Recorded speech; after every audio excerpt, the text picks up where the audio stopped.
Ai, que baixinho, que rebelde. Desculpa. Muito bem, boa tarde. A gente está fazendo o encontro pensamento de Oyoronke, Oyomi, eu sempre confundo o nome dela. Faz parte da plataforma Casa Preta.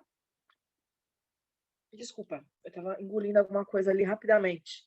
Faz parte do curso Casa Preta, da plataforma On Demand do Coletivo de Jeje. Para quem está assistindo a gravação, muito bem-vindo, muito bem-vinda, muito bem-vinde. Para quem está ao vivo, boa tarde. Toda vez que eu vou dar aula agora, eu lembro da senhorinha falando que eu disse que ia dar aula de uma coisa e dar aula de outra. E aí, o que eu fiquei pensando, quando eu preparei a aula essa semana, é que tem uma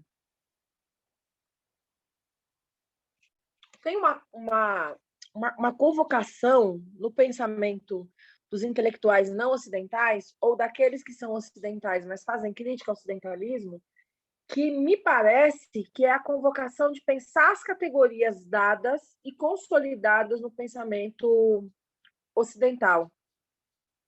Eu tenho a impressão que qualquer crítica que a gente possa fazer num sentido mais assertivo, ela só é possível se a gente conseguir produzir a crítica a essas categorias dadas. Então, me parece que o exercício que ela faz no livro é exatamente questionar uma categoria central e vital para o pensamento ocidental, que é a categoria de gênero. Eu vou só no banheiro rapidinho, peraí que eu já venho. Me dá só um minutinho.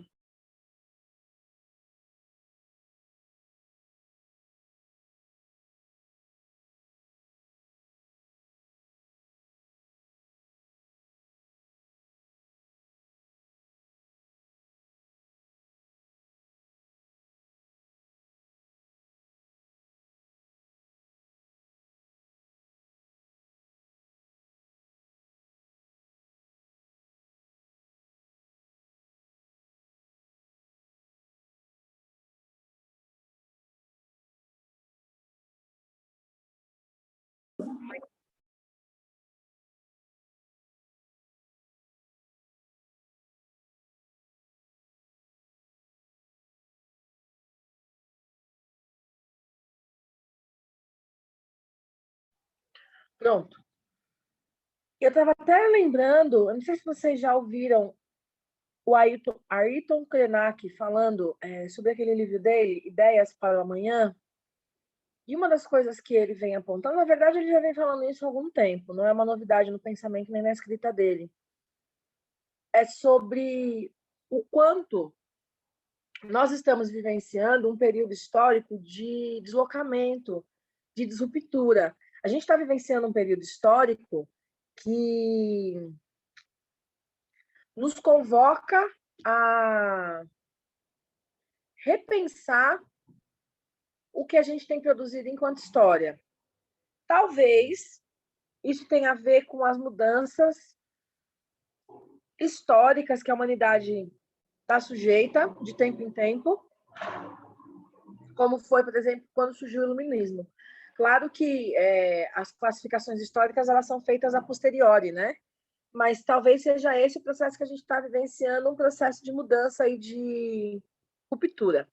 No último encontro, eu convidei vocês a pensar o que era a ideia de teoria e de teórico. E a gente teve coletivamente uma dificuldade muito grande de conseguir fechar isso num conceito. Se a gente talvez tivesse algum outro tipo de recurso, a gente podia fazer um brainstorming para poder pensar várias noções que a gente tem de teoria, até que a gente conseguisse chegar numa ideia de teoria.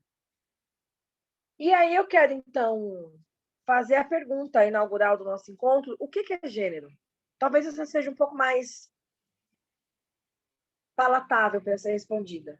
Mas pergunto a vocês: o que é gênero?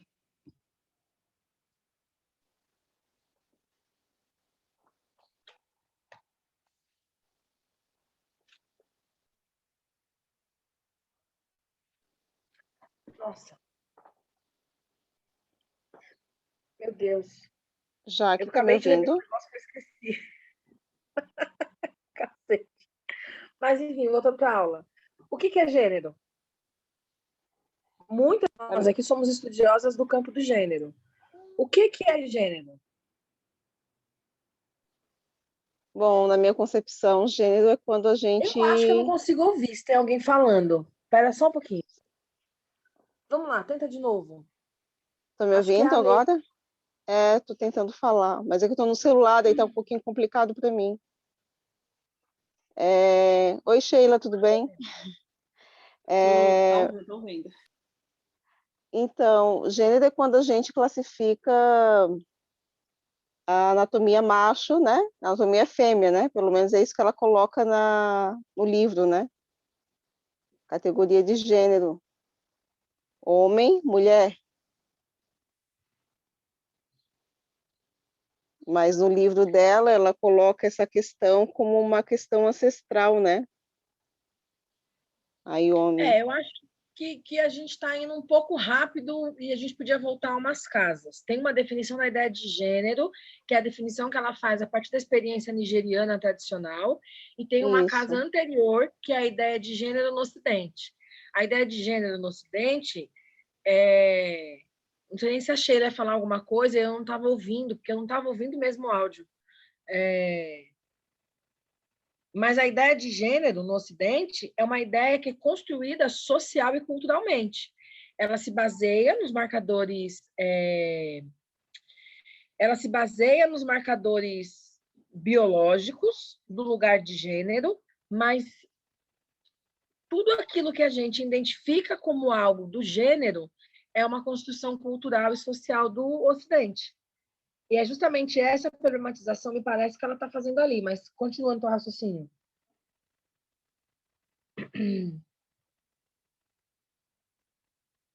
Então, essa questão, né, que tu coloca, porque ela, pelo menos na minha interpretação do livro, ela traz um pouco da Sombofu também, né, nessa questão do livro do Espírito da Intimidade, e ela categoriza e ela ela também faz uma problematização na questão das feministas, né, as feministas negras nesse sentido. Eu não sei se estou me fazendo entender.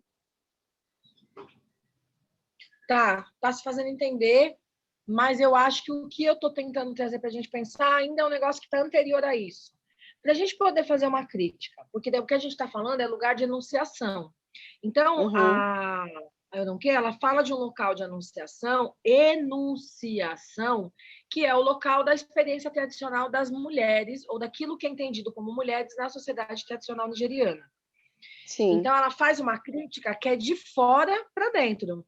A partir do lugar dela externo à socialização ocidental, ela olha para a experiência ocidental e para o processo de ocidentalização da experiência tradicional nigeriana e faz uma crítica de como essa ocidentalização atravessa essa experiência tradicional e vai apontando lugares e possibilidades da construção dessa ideia do que é ser mulher, que rompe com o modelo tradicional na sociedade nigeriana.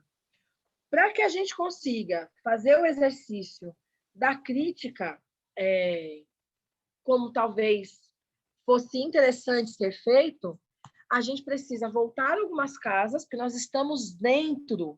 O nosso local não é o local de quem olha de fora.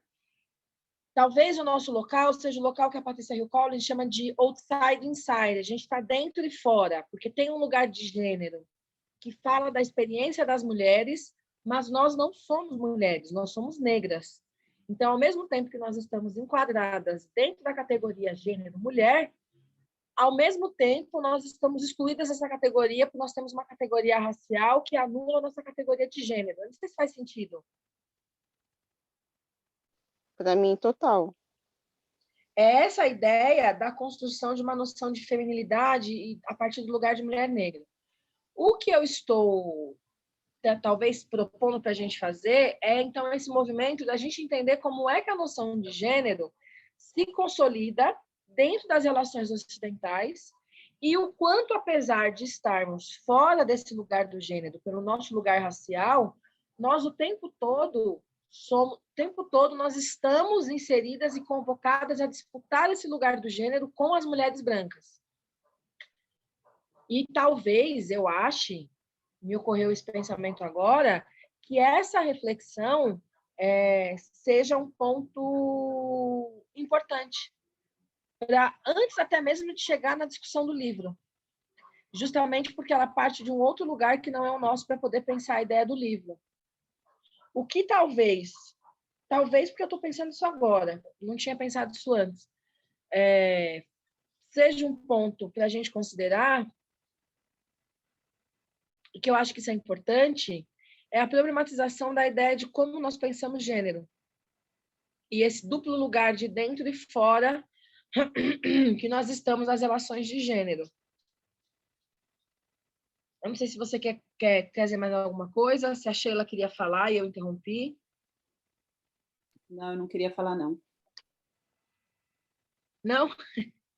Eu não estava ouvindo. Não sei porque estava mudo. Bom, gênero é uma categoria que, supostamente, ela é universal na nossa sociedade. Ela atravessa os sujeitos de forma igual. Então, todas as pessoas portadoras de vagina... Portadora de vagina foi ótimo, né? Mas é mais ou menos essa a ideia. Todas as pessoas que portam a vagina, e se a gente for pensar a própria ideia do enquadro do que é uma vagina, são atravessadas pelos marcadores culturais desse lugar da ideia de gênero, que é o oposto do marcador cultural do conceito, da noção da ideia de gênero dos portadores de pênis. Ou melhor, dos portadores de falo, que como a gente discutiu na aula o pênis sem falo, ter o pênis não quer dizer ter o falo. O falo é o órgão do poder, o pênis não. Então, a gente pode pensar num atravessador de gênero entre o portador do falo e a portadora da vagina. E eu vou trazer mais um lugar para a gente pensar essa diferenciação. Uma vez eu vi uma palestra sobre isso, eu fiquei um tempo, na verdade, deixa eu voltar para vocês entenderem meu raciocínio. Quando eu fazia a minha formação básica em psicanálise, uma dos cartéis que eu participei era sobre a erotização e a pornografia. E o palestrante, que por um acaso também era meu psicanalista na época, ele estava falando sobre o uso da palavra buceta. E como a palavra buceta, ela era atribuída a corpos erotizados e erotizáveis, mas não o erótico no sentido freudiano da pulsão do desejo, o erótico no sentido da subalternidade.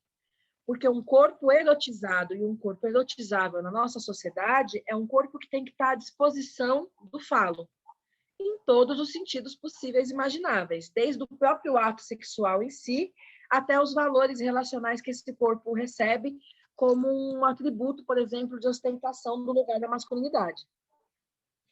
E aí eu fiquei me perguntando, então, se não seria a mulher branca dotada de vagina, fazendo um paralelo com a ideia do Davidson, do pênis e do falo, e a mulher negra dotada de buceta, no sentido da erotização para a satisfação do desejo do ponto de vista subalterno.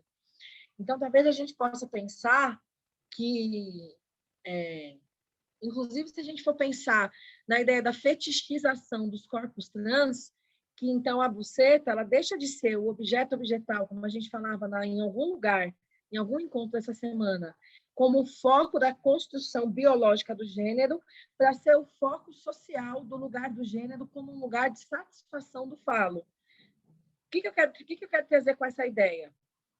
Que o que supostamente é uma vinculação biológica entre os sujeitos, o sexo biológico e os referenciais culturais que o sujeito é atravessado, a gente pode pensar numa relação objeto-objetal desse marcador supostamente biológico, mas que fala muito mais da percepção do eu, que é o homem, nas relações sociais, e quais são os enquadres que esse lugar, que é a buceta, ou, como dizem algumas pessoas, a cuceta, pensando numa variação para esse lugar do trans, como uma possibilidade de desdobramento dessa ideia, como enquadre para essa noção de uma construção de gênero que atravessa a nossa experiência enquanto mulheres negras.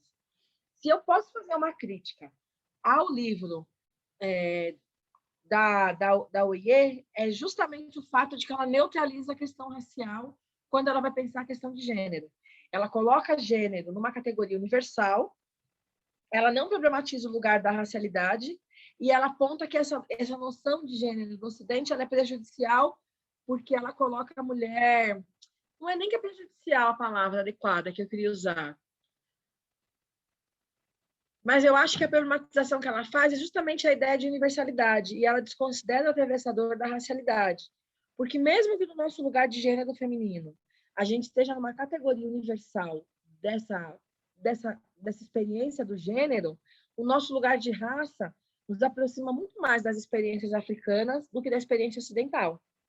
Se a gente for olhar a produção de experiência de mulheres negras, a gente está muito mais próximo da noção de mulheridade na experiência africana, nigeriana ou banto, que são as duas principais referências culturais no Brasil, africana, do que da experiência ocidental. Porque nós, assim como as mulheres africanas, como trabalha o feminismo africano, nós somos destituídas de generalidade e somos instituídas de objetalidade. Nós somos objetos da satisfação do homem branco e da necessidade de cuidado do homem preto. Mas o nosso lugar de gênero, como um lugar de sujeito político, que é a discussão do feminismo liberal, do feminismo clássico, ele está negado pelo nosso lugar de raça. Essa é a ideia de intersecção. Até aqui tudo bem? Perguntas, dúvidas, angústias, comentários?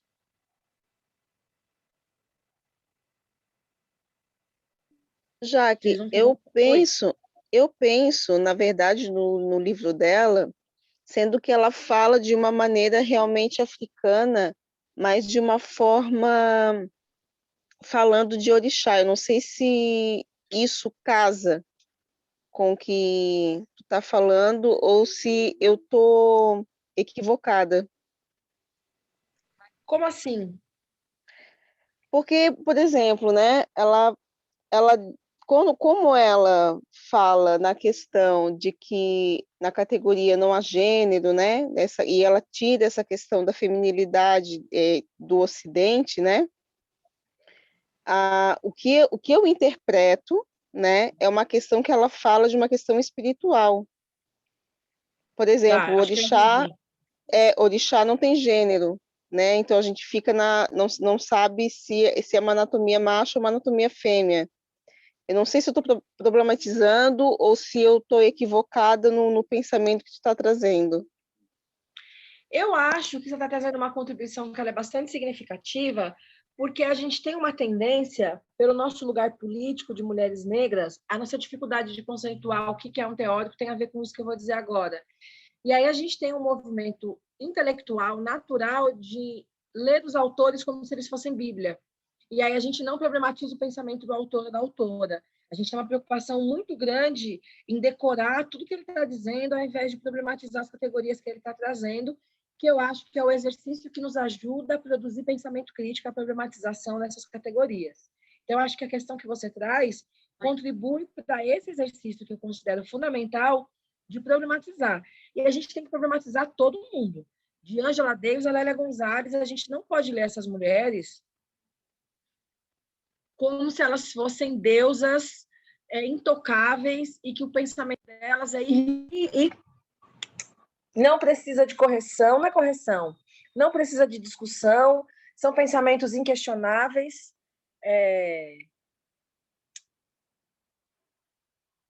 Voltei. São pensamentos inquestionáveis, são pensamentos que estão acima do bem e do mal. E o exercício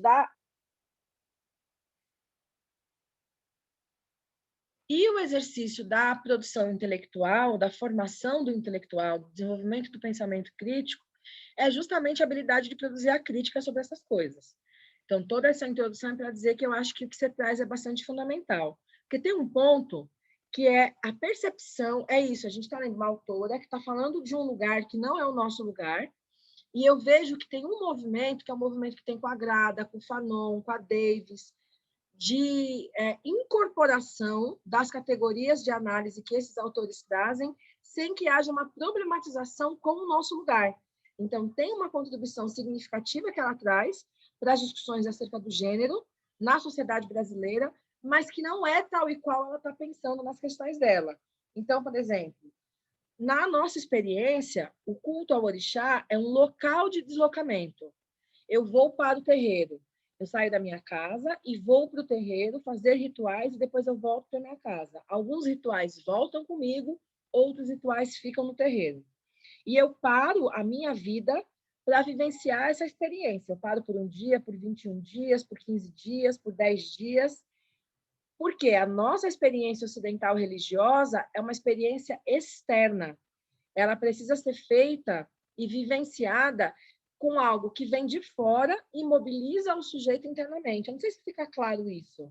Essa é a noção de religiosidade no mundo colonial ocidental. Eu fazia um pouco dessas críticas no curso sobre o candomblé, essa forma colonial de pensar o candomblé. Na experiência tradicional iorubá, a experiência do culto à ancestralidade, do culto aos orixás, é algo interno, é de dentro para fora e não precisa de uma mobilização externa. É algo que está inserido na forma como os sujeitos funcionam e como a vida cotidiana funciona. No nosso caso, há uma série de rupturas que levam a esse processo de culto aos orixás. E, para que a gente consiga produzir uma correspondência entre o interno e o externo, nós criamos códigos e símbolos que são conectados à nossa percepção de mundo para valorar essa experiência. Então, nós atribuímos aos orixás características humanas necessárias para que a gente consiga dar valor e significado para o que é vivenciado. Na verdade, o que a gente faz é pegar a noção de religiosidade cristã e aplicar ela à noção de religiosidade tradicional africana. A gente faz uma réplica desse mesmo modo de pensar. Por quê? Por isso que eu falo da importância da produção do pensamento crítico. Já vou te passar, Sheila, a palavra. Por mais que a gente se ache sui generis e que a gente ache que a gente é o ápice da crítica, todos nós, inclusive eu, que nós somos pessoas dotadas de pensamento único, a nossa cabeça foi moldada para pensar todo mundo igual do mesmo jeito. Então, existe um sistema cognitivo no qual o nosso cérebro foi moldado ao longo de gerações e gerações e gerações, e que ele funciona da mesma forma para todas as pessoas, para lidar com todas as situações, que é a ideia do pensamento linear cartesiano. Então, um dos princípios de funcionamento do nosso cérebro é a correspondência símbolo-objeto. O tempo todo a gente fica desesperado para enquadrar os objetos nos símbolos e os símbolos nos objetos, e a gente fica o tempo todo tentando validar isso em todos os modelos de relação que a gente produz, afetivo, sexual, profissional, acadêmico. Claro que, do ponto de vista da psicanálise, cada sujeito tem a sua própria forma de elaborar essa relação objeto-símbolo. Tem a ver com a ideia de estrutura do sujeito. Porém, contudo, no entanto, esse modelão, a formona, o lugarzão comum que todo mundo escorre, o grande inconsciente coletivo, a grande casa grande e a grande senzala, para onde todo mundo vai, na nossa experiência racial, ela é a mesma. Pessoas negras são direcionadas para uma senzala coletiva, que é um lugar eterno de subalternidade, sofrimento e dor e angústia, e pessoas brancas são direcionadas para um lugar de proteção, conforto e segurança, que é a casa grande. E o modo que a gente operacionaliza o funcionamento do nosso cérebro, ele é linear, acumulativo, temporal e relacional. Ele é linear porque a gente não consegue entender o tempo como uma coisa simultânea. O tempo, para nós, ele é acumulativo, como uma linha. Primeiro um, depois o dois. Ele é acumulativo porque a gente tem um entendimento que conhecimento se acumula e não se compartilha, né? Você não consegue acumular ar no seu pulmão. Você precisa, eu falo engolir o ar, me faltou a palavra, mas vocês vão entender, precisa botar o ar para dentro, distribuir o ar em todos os lugares do seu corpo para que ele possa percorrer o ciclo dele. Mas na nossa concepção, o ar é algo que se acumula no nosso pulmão, porque nós temos uma percepção acumulativa e nós temos uma percepção relacional. Todas as coisas só fazem sentido quando colocadas em relação umas com as outras, a partir de um princípio binário, que é o princípio que funda a ideia do pensamento ocidental, como já dizia Cecília Meirelles, ou isto ou aquilo. Diga, Sheila. Eu queria só perguntar, ou talvez um resumo, para ver se eu entendi direito. Voltando para a questão das vivências que você disse nas casas religiosas, terreiro, enfim, que a gente falando enquanto coletivo, reproduz, mesmo praticando uma outra espiritualidade, se reproduz aquilo que a gente aprendeu durante essa lavagem cerebral de anos. Ponto 1, foi isso? É certo? Porque assim, eu queria entender, você disse, essas, vamos dizer, o que se diz religiões de matriz africanas, se é que se praticam, de onde ela surgiu, que eu acredito que não, que isso fazia parte da rotina, do dia a dia dessas pessoas e não era dentro desse intuito de religião que a gente conhece hoje. É isso que você quis dizer? Primeiro, eu quero dizer que você está muito bonita hoje. Ai, obrigada. Só lavei o cabelo. A gente lava o cabelo. Já dá uma mudança. A senhora está muito bonita. Perguntar se a senhora está apaixonada. Porque a paixão tem essa força. Não, nesse momento eu ando apaixonada pela minha própria pessoa. Quando a gente vai descobrindo tantas coisas, tendo contato com tantas pessoas, a gente vai se recuperando de várias coisas. Muito obrigada. Então está refletindo em você, porque você está sempre muito bonita, mas hoje, excepcionalmente, você está muito bonita. Obrigada, Jaque. Obrigadão. Eu concordo, Jaque, verdade. Obrigada. Tá linda. Eu acho que na sua pergunta tem duas coisas. Primeiro, uma solução de religiosidade, e a segunda, uma discussão que ela é muito importante para a antropologia, em alguma medida para a psicanálise, e acho que para a sociologia, talvez, para a historiografia, para a filosofia, não sei, que é a relação forma e conteúdo. Primeiro que no continente, ou no território iorubá, muitos iorubás são muçulmanos. Isso que eu ia falar. De prática religiosa. É isso porque o que a gente no Brasil chama de prática religiosa, eles chamam de prática cultural. Ou seja, sacrificar um cabrito porque alguém está enfeitiçado, fazer um festival para Oxum, para saudar a fertilidade, não é religiosidade, é manutenção de costumes culturais.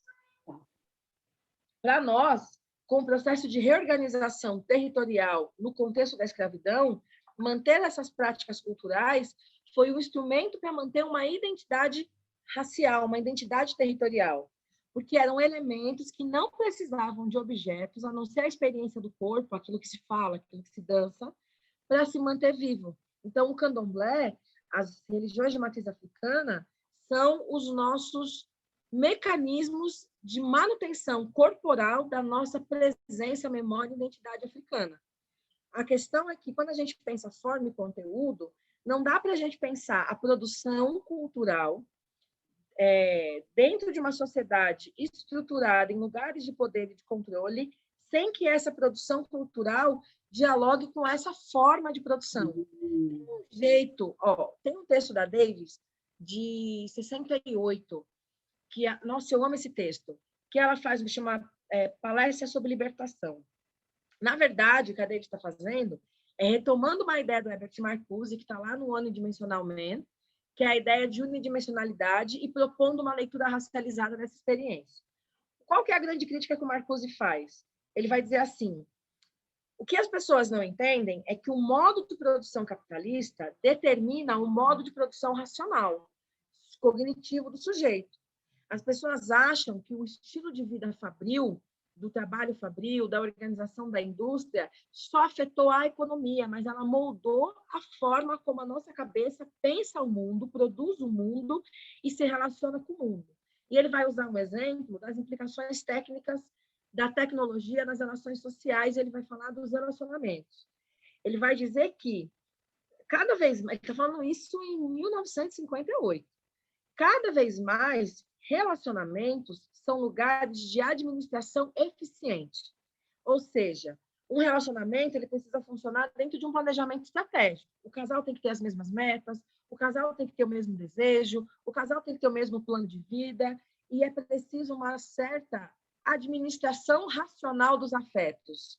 Essa coisa lírica, do amor incondicional, do meu Deus, eu vou morrer se você não me amar. Romeu e Julieta, já dizia Walter Benjamin, morreu com o capitalismo. O amor agora é coisa prática. Eu gosto daquele vídeo da Carol de Niterói, ela e a Pablo, que a Pablo fala, e daí eu fixo na paquera, na balada, eu fixo olhar, jogo o cabelo e dou aquela disfarçadinha. E a Carol fala assim, não, comigo é o seguinte, você vai ficar comigo ou não, filha da puta? Essa eficiência que ela fala, dessa praticidade, é o que o Marcuse está falando lá em 58, dessas implicações técnicas nas relações sociais. As relações sociais são cada vez lugares de eficiência. Os afetos, O tempo da paixão, o tempo do amor, o tempo da descoberta, isso não existe mais. Você conhece por aplicativo, diz o que você gosta, a pessoa diz o que ela gosta, vocês marcam de se encontrar, você leva uma lista, confere? Confere. Então, tudo que eu preciso, ele cumpre os requisitos. Ele não cumpre, então vamos para o próximo. Essa eficiência produtiva afetiva, ela acontece porque tem uma forma de pensar que determina essa eficiência. O que o Marcos está falando é que isso vai levar a gente a uma desgraceira total, porque sem sentir a gente não cria empatia. Aí a barbárie vai assolar a sociedade. Ele não estava errado. Não. Sem sentir, como é que a gente cria empatia? O que a Davis vai dizer é que existe uma ideia, tem um duplo problema, vamos usar essa expressão. A primeira é que a escravidão pegou um sujeito socializado em outros valores e princípios que não ocidental e jogou ele numa sociedade completamente oposta da que ele vivia. E aí ele teve que se forçar a se socializar a esse modelo social que não era o modelo social dele originário. Então já teve aí um processo de adaptação mental e de violência psíquica intenso. Depois você pega um sujeito que vivia numa realidade racial unidimensional, todo mundo era preto. O máximo que tinha nas classificações entre rei e súdito. E os escravos de guerra, as questões de etnia, mas todo mundo era preto. Era preto. Então, você pega um sujeito que está socializado num ambiente monorracial e joga ele numa sociedade que, além de funcionar numa perspectiva linear, relacional, acumulativa, controladora, ainda classifica e organiza os sujeitos pela sua cor de pele. É uma dupla violência colonial que o sujeito africano é submetido. Isso faz com que ele precise adaptar a forma dele de pensar. O que a gente tem, segundo alguns antropólogos norte-americanos, é tipo uma anomalia. O conteúdo, ele é africano, a forma é ocidental. E o sujeito africano vive com um pé em cada lugar. Ao mesmo tempo que ele tenta produzir, um sujeito africano em diáspora, né? Ao mesmo tempo que ele tenta produzir mecanismos subjetivos de resistência a essas violências coloniais, pelo conteúdo, ele é forçado pela forma a aceitar esses mecanismos de violência coloniais, porque senão ele não consegue se encaixar no jogo de quebra-cabeça do que é a sociedade colonial, com seus lugares demarcados. Então, é um duplo exercício. Em algum momento, a gente tem que escolher para que lado que a gente vai. A gente vai priorizar a forma ou o conteúdo? Porque a ideia de forma e conteúdo sempre vai ser conflituosa nessa experiência. É problemática, é por isso que eu estou perguntando, porque eu ando acompanhando outras coisas, e aí tem sempre o pessoal que, sei lá o que eles estudam, enfim, que eles sempre falam que o nosso sofrimento coletivo, realmente, até hoje, eu acredito também, pelas coisas que eles relatam, é por conta desse processo de tentar sempre se assimilar numa condição que não nos quer, na realidade, é igual você fala, numa condição que não nos quer, e a gente é sempre no consciente, como que é coletivo, levado a pensar que se a gente fizer isso, é igual você sempre fala, se você alisar o cabelo, você vai chegar lá, se você comprar a bolsa da Fendi, você vai chegar lá, se você for a Isa, ou sei lá, esses outros celebridades que tem aí, isso nunca vai acontecer, porque esse sistema não nos quer e não faz. Aí o outro ponto o que eu gostaria de falar, se é que não tem como recuperar, na minha opinião, mas aí essa mesma galera diz, a gente tem que expulsar, que você já até falou, o branco de dentro da gente, que todo mundo tem, você também já disse isso, e deixa para poder nascer o africano de novo. Mas se a gente não tem referência, se lá no continente eles estão pior mentalmente que a gente, porque isso é fato, eu conheço vários aqui, mentalmente a maioria é pior, muito pior, a gente está super avançado nas nossas discussões. Aí um dia desse eu encontro um fulano da Nigéria, que estava numa discussão também sobre, era racismo, não sei o que o cara me falou assim, eu nem entendo por que esse povo reclama tanto, porque as piores coisas que eu já sofri foi na África, o preto fazendo contra mim e contra a minha família.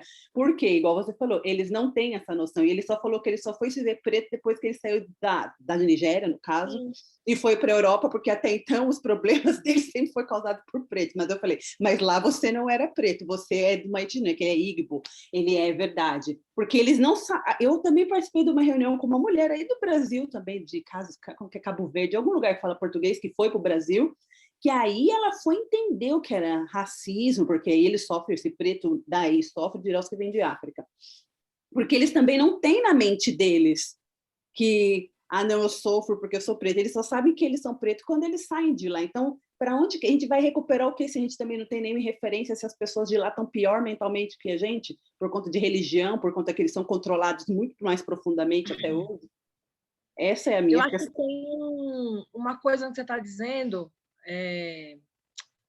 Primeiro que quando a gente for falar do Paul Gilroy, a gente for falar da reescrita do Atlântico, a gente vai conseguir entender por que nós estamos nesse sentido à frente. Porque nós, em especial no Brasil, nós não somos alguma coisa. Essa é uma coisa que eu acho que a antropologia podia pesquisar exaustivamente para ter uma resposta. Mas tem alguma coisa no nosso processo de socialização, isso é uma coisa que me assombra, inclusive, na minha tese, que faz com que os nossos processos de construção de identidade racial sejam diferentes dos outros lugares do mundo. Nenhum preto em outro lugar do mundo tem o nível de genialidade que os nossos intelectuais pretos têm. Não tem. Porque tem uma inquietação, eu não sei muito bem o que é, mas tem alguma coisa na forma de produzir intelectualidade preta no Brasil, que está na Lélia, no Abdias, na Beatriz, que é altamente deslocador. E eu acho que o Gilroy está apontando para as reescritas que a gente produziu aqui, porque nos Estados Unidos, os pretos não precisaram se separar enquanto família, as famílias puderam continuar unidas, diferente do Brasil. Chegou uma leva de banto no Rio de Janeiro e eles dispersaram esses bantos no país inteiro. Nos Estados Unidos, os pretos que estão na região de Nova Orleans, eles são originários do mesmo lugar, do mesmo ponto de partida, eles não foram dispersados enquanto família étnica. E isso possibilitou outras formas de manutenção de identidade e o próprio processo de segregação racial tornou algumas coisas bastante limitadas e delimitadas. Então, é muito claro que é de preto que é de branco nos Estados Unidos. Aqui é uma bagunça, é uma loucura. Eu acho que esse é um ponto. Mas lá na frente, quando a gente for falar do Paul Gilroy, a gente vai voltar nessa ideia e vai poder aprofundar com o que ele está dizendo. Alguém que eu não consigo lembrar o nome botou aqui a esquizofrenia. Eu acho que esquizofrênicos são os brancos. O que eu acho que nós temos, pensando como psicanalista, é um trauma coletivo. Vamos pegar a ideia de trauma da psicanálise. Então, você está lá vivendo a sua infância feliz e contente com as estruturas familiares, papai, mamãe, irmão, cachorro, filhinho, vovó, a dinâmica familiar está ocorrendo, acontece um movimento que afeta a base da sua emocionalidade, do seu emocional, e marca a forma como o seu emocional funciona. Digamos que o nosso emocional fosse um círculo, e esse trauma corta esse círculo e faz ele virar um infinito, aquele 8, ou faz ele virar um nó, ou cria várias rupturas nesse círculo e você não consegue finalizar os processos emocionais. O que isso leva o sujeito? Leva o sujeito a reproduzir um padrão emocional que normalmente é o padrão do trauma. Então, eu vou me dar como exemplo, não tem problema nenhum com isso, para mim é super tranquilo. O meu padrão emocional é o padrão emocional da violência, porque eu cresci numa família extremamente violenta. Então, quando eu era criança, eu achava que se eu fosse uma boa criança, meu pai não ia bater na minha mãe, porque eu achava que ele batia na minha mãe por causa de mim. Eu e minha mãe éramos negras, só eu e minha mãe apanhavam, então eu achava que tinha alguma conexão entre nós duas que fazia com que minha mãe apanhasse. Passou-se a vida, eu cresci, virei adulta, casei, tive filho, e depois de anos fazendo análise, eu entendi que o meu padrão emocional se mantinha nas relações que eu estabelecia, em qualquer sentido. Ou seja, eu tenho uma relação afetiva, por exemplo, com a Sheila. Nós somos amigas. Eu vou fazer tudo para a Sheila gostar de mim. E aí, quando a Sheila não gostar de mim, eu vou achar que a culpa é minha. E aí, o ciclo do padrão emocional infantil, ele volta sistematicamente. Como é que isso muda? Muda com a análise, você entendendo o padrão do ciclo. Pessoas negras foram violentadas emocionalmente, racialmente, sexualmente por gerações. Isso criou no nosso inconsciente coletivo um padrão emocional de violência. O que a televisão ensina, a história ensina, a memória conta? Negros submissos não apanhavam dos seus feitores. Negros rebeldes apanhavam dos seus feitores. O que nós aprendemos coletivamente? Temos que ser submissos. Mesmo na nossa radicalidade, a gente tem que ser submisso. Se a gente romper de vez com o mundo branco, a gente vai ser degolado igual zumbi, a gente vai ser esquartejado igual Teresa de Benguela, a gente vai ser sequestrado, punido, chicoteado, açoitado, estuprado, porque é isso que os brancos na escravidão fizeram com negros que eram rebeldes, que não cumpriam a cartilha. Essa é uma memória traumática que está no inconsciente dos sujeitos negros até hoje. Nós somos ensinados a amar os brancos e a odiar os pretos. Nós temos toda a paciência do mundo em explicar para pessoas brancas por que elas não podem ser racistas, e o primeiro preto que desliza 5 milímetros do que a gente acha que ele deve fazer, a gente cai em cima dele matando. E eles são tão sagazes, os brancos, na esquizofrenia deles, que eles criaram mecanismos de... É igual o abusador. O sujeito ou a sujeita abusador sabe qual é o tipo de comportamento que ele precisa ter para manter a vítima de abuso presa a ele. Parte das narrativas é: sem mim você não vai viver, sem a minha proteção você não vai ser ninguém, sem o meu apoio você não vai ter nada, você precisa de mim. É o que os brancos fazem com a gente. Se vocês não rezarem a minha cartilha, vocês vão morrer de fome. Uma empresa que faz curso para mulher preta, você não vai vender um curso. Você tem que dar aula para branco. É branco que tem dinheiro. Preto não tem dinheiro. Essa narrativa cultural é uma narrativa que estrutura nossa forma de produzir emoção. Como diz minha psicanalista, emoção também é ódio, é raiva, é inveja. Mas até isso a gente sente culpa de ter dos brancos. Quando uma pessoa preta fala que tem ódio dos brancos, a primeira coisa que outra pessoa preta fala é: ai, mas ódio é uma coisa muito forte. Ai, mas não pode ter ódio. Não, mas não pode ser assim. Porque nós somos ensinados a ideia de servir. Qual é a categoria de gênero no Ocidente que também é ensinada a ideia de servir? A categoria do gênero feminino. Mulheres são culturalmente socializadas a servir. Por isso que mulheres brancas são as guardiões do patriarcado. Com a ideia da docialidade do mundo branco, com a ideia da docialidade da Virgem Maria que acolhe, elas mediam os processos de opressão que o patriarcado e o racismo produzem contra pessoas não brancas e não masculinas. Com essa suposta ideia de acolhida, acho que talvez se a OIE tivesse feito uma crítica nesse sentido, ou talvez ela tenha tentado dizer isso quando ela faz uma crítica ao feminismo negro. Ela está falando que mulheres negras que vão para o feminismo negro estão cedendo à cooptação do mundo branco patriarcal, né, feminino. É um matripatriarcado. É uma ideia de matriarcado, mas que, na verdade, quer manter o patriarcado funcionando. A estrutura do mundo branco em pé, para que ela não caia. São as mulheres brancas que são as guardiãs da desgraça do mundo. Elas, os homens brancos, criam a desgraça e elas educam a desgraça do lugar de privilégio que uma mulher branca ocupa pela suposta fragilidade da ideia de gênero no mundo ocidental. Talvez seja pesado para uma mulher branca ouvir, mas é verdade. São elas que acolhem no seu colo toda a desgraça do mundo e dão para essa desgraça um tom de necessidade,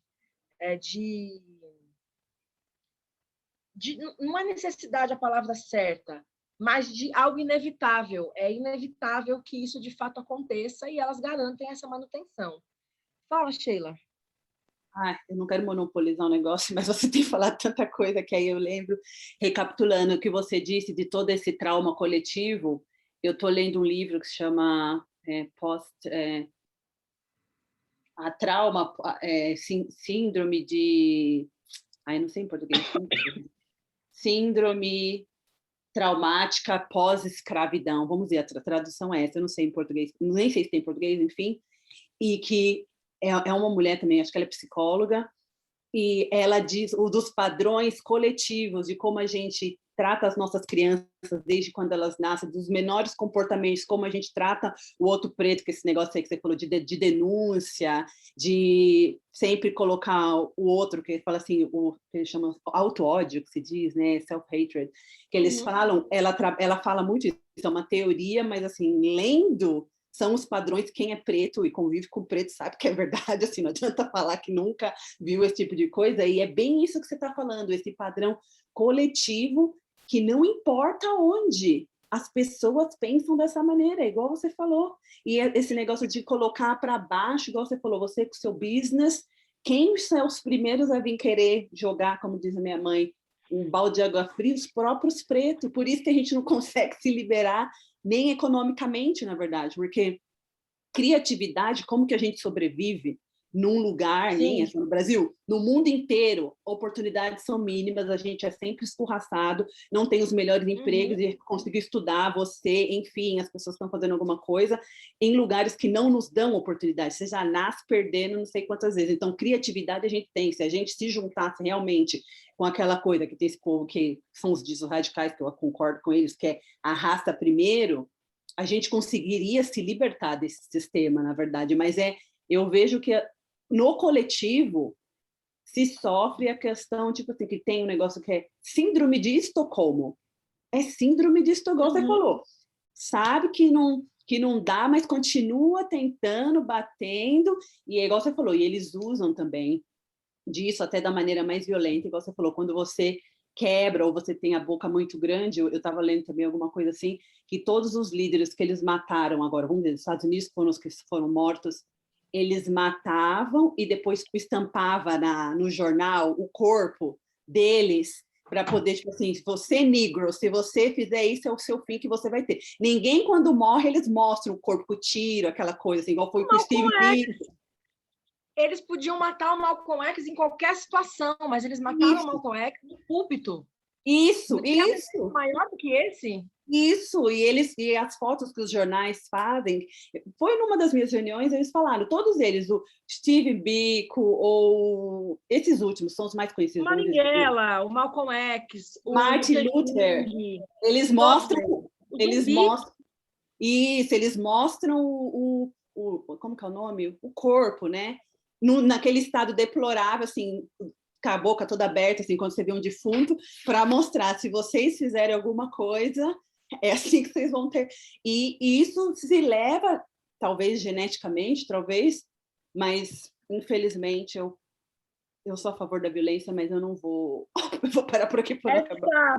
No Brasil, a memória da ditadura ela é insistentemente contada pelo viés da dor, da tortura, pelo viés dos riscos que um guerrilheiro sofria. Por que a narrativa da violência é a narrativa escolhida para contar a memória da ditadura? Porque essa narrativa impacta e assusta. Olha, tá vendo? Se você for contra, olha o que vai acontecer com você. Você vai ser torturado, você vai ser violentado, que é a mesma memória da escravidão que eles contam. Eles não contam os feitos que os negros fizeram, eles contam as desgraças que os negros sofreram como forma de gerar essa memória coletiva de dor e de medo, porque a memória de dor e de medo leva ao lugar do controle.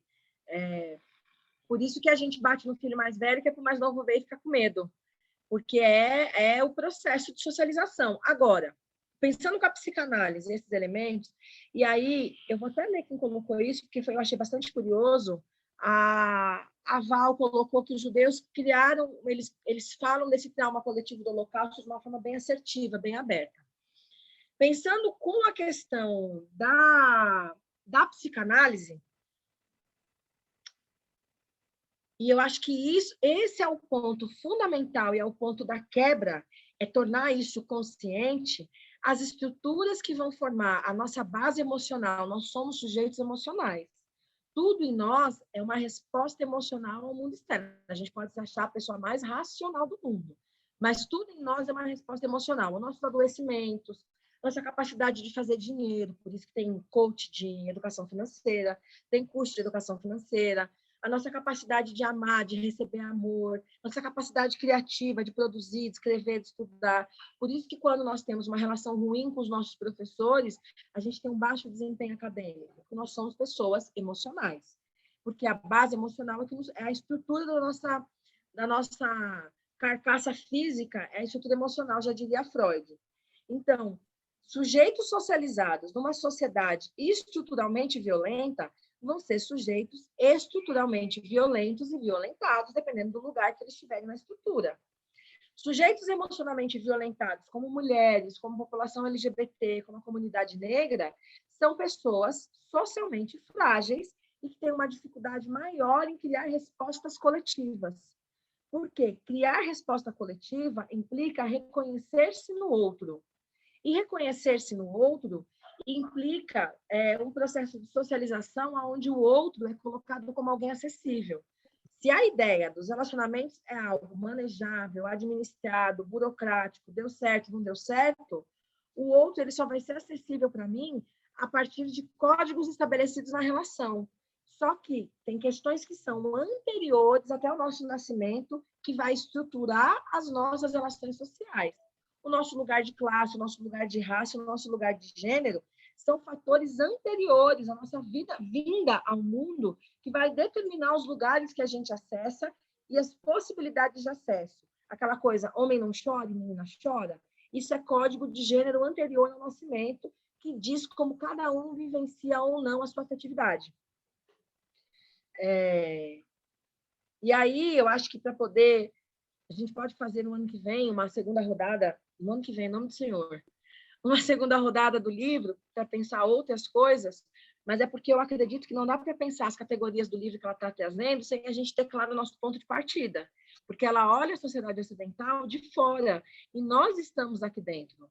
Por mais que a gente se ache crítico, se ache racialmente consciente, nós estamos inseridos no ocidentalismo, no colonialismo, até o último fio de cabelo.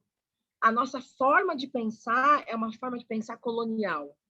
É linear, acumulativa, ela é predatória. Para nós, aprender uma teoria ou pensar com o intelectual não é pensar junto, é buscar respostas. Isso é coisa de destruição. Uma aula que eu ia assistir, perdi. Arranca do outro o que o outro pode te oferecer e leva embora com você, sem que deixe algo em troca, sem que tenha um movimento de troca. É assim que a gente estabelece relação com o conhecimento. E o conhecimento é algo próspero e fértil, que tem que ser compartilhado. A volta perguntando como é que a gente leva o rompimento, com auto-vontade. A gente precisa reconhecer a nossa limitação, a gente precisa reconhecer o nosso lugar e a gente precisa se mobilizar em direção a esse lugar. Uma coisa que eu aprendi na minha vida pessoal, nesses anos todos como mulher negra, é que ninguém vai fazer por mim nada que eu mesma não seja capaz de fazer. A gente não vai conseguir sair do lugar da inércia colonial sem que a gente se mobilize para sair desse lugar.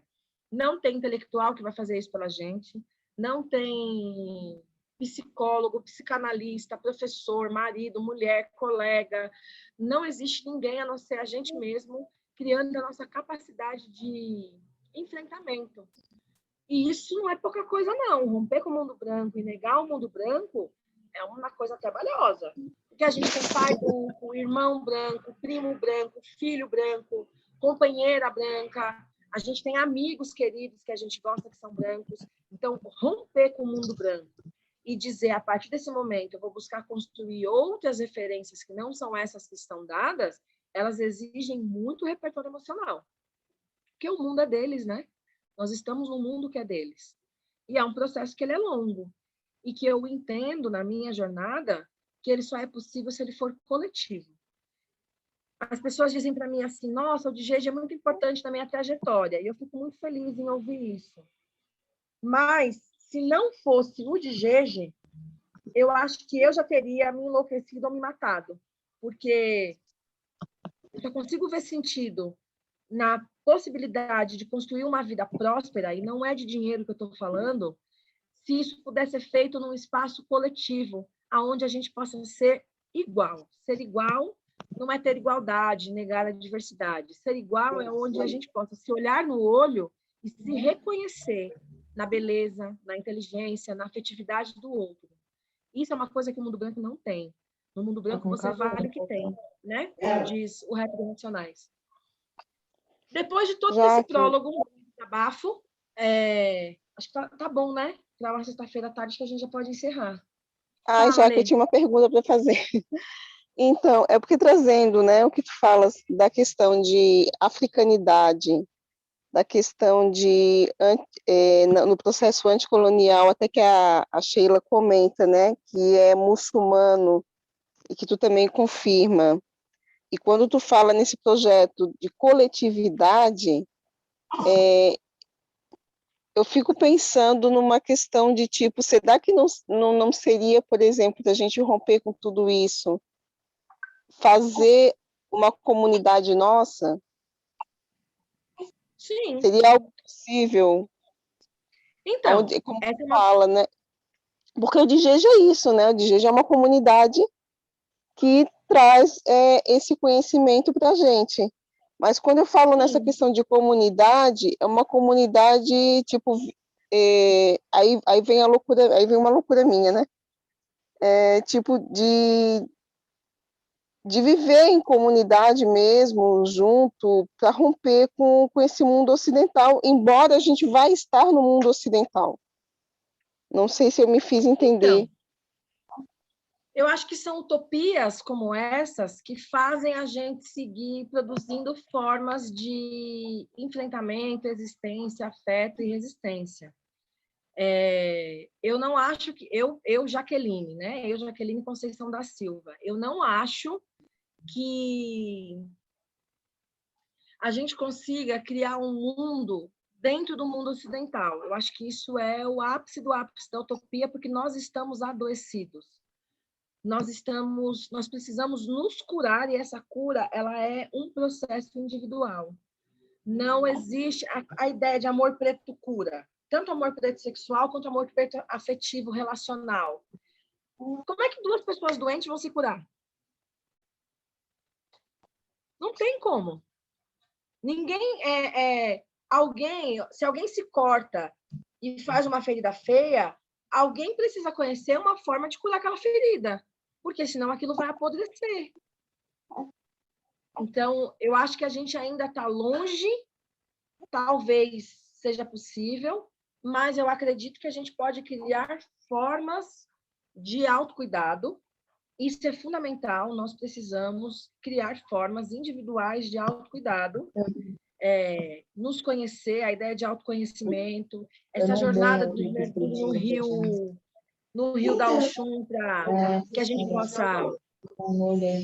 Se olhassem aqueles não vão tal. Porque aqueles lá, eles foi... Pronto. Esse movimento de autoconhecimento, esse movimento de pensamento crítico sobre si, sobre o mundo, sobre as coisas, sobre os lugares, as pessoas, eu acho que ele é fundamental para esse lugar coletivo que a gente quer produzir. Porque, como eu falava na aula sobre candomblé, para que exista dois, é preciso que exista um. Porque dois só faz sentido se o conceito de um tiver estabelecido, senão é impossível ter dois. Não dá para ter três, não dá para ter dois, não dá para ter três antes que se tenha um e o dois, e assim sucessivamente. É uma ideia filosófica, mas que eu vou observando no meu lugar de psicanalista, de antropóloga, de alguém que é de terreiro, como uma mulher preta que está um tempo, todos os dias, 24 horas por dia, pensando sobre isso, que é um processo de autocura individual e, ao mesmo tempo, de acolhida coletiva. Porque, à medida que a gente vai curando as nossas dores, a gente vai conseguindo acolher a dor do outro sem que essa dor nos estabilize. Esse é um mecanismo importante e esse é um mecanismo necessário. Como diz a Val, a autocura é a possibilidade do gozo. A gente toma gozo como ato sexual, mas o gozo é a plenitude da vida. Então, o Dijeje é meu local de autocura, porque ele me possibilita estar nesse lugar em rede que para mim é vital. E é o lugar de autocura para vocês, porque também nos coloca em rede, tem essa possibilidade da troca das ideias. E aí eu acho que é isso. Mas a gente se vê, não sei quando agora de novo, mas a gente se vê em breve. Deixa eu olhar aqui no cronograma das aulas. Hoje tem o programa da cultura, está super legal. O programa foi super bacana gravar e poder pensar. Eu já conheci a Cris Gutierrez, que apresenta o programa, foi minha aluna. Quando a Cris começou a jornada dela sobre o que é ser mulher preta, ela veio fazer um curso comigo para que ela pudesse conseguir produzir subsídios, né? No meu cronograma, a louca colocou a aula sábado e domingo. Mas a pessoa é maluca, ignora isso, pelo amor de Deus. A gente se encontra segunda-feira, dia 29, na aula do pensamento da Tilimbembe, às 17 horas. E depois a gente vai seguindo o cronograma como o Oxum permitir. Mas vocês ignorem a aula no sábado, porque a pessoa não tem a menor noção da vida, né? Achou que ia aguentar, mas eu não aguento, não. Senão minha garganta não dá conta e nem a minha cabeça. Pessoas, obrigada pela audiência, pela 1h30 de escuta, pela disponibilidade em pensar comigo, possibilidades do hoje, que nessa sexta-feira, Pai Oxalá, Pai Lembá, Pai Lissa, que eu acho que é como se diz no Jeje, nos traga paz na nossa guerra, né? Porque a paz é uma coisa que ninguém nos dá, só a gente mesmo. Então, que Ele nos traga paz na nossa guerra, boa cabeça, bom coração, bons caminhos e prosperidade afetiva, prosperidade financeira, prosperidade intelectual. E a gente se encontra lá no grupo do WhatsApp, no Instagram, hoje na TV Cultura. Estamos sempre conectadas com a graça das nossas ancestrais. Obrigada, viu, gente? E vocês nem falaram, eu que fiquei falando igual uma doida. Gratidão também, Jaque. Axé para nós. Para todo mundo. Bom fim de semana. Mulheres lindas e maravilhosas. Um super beijo. Até a próxima.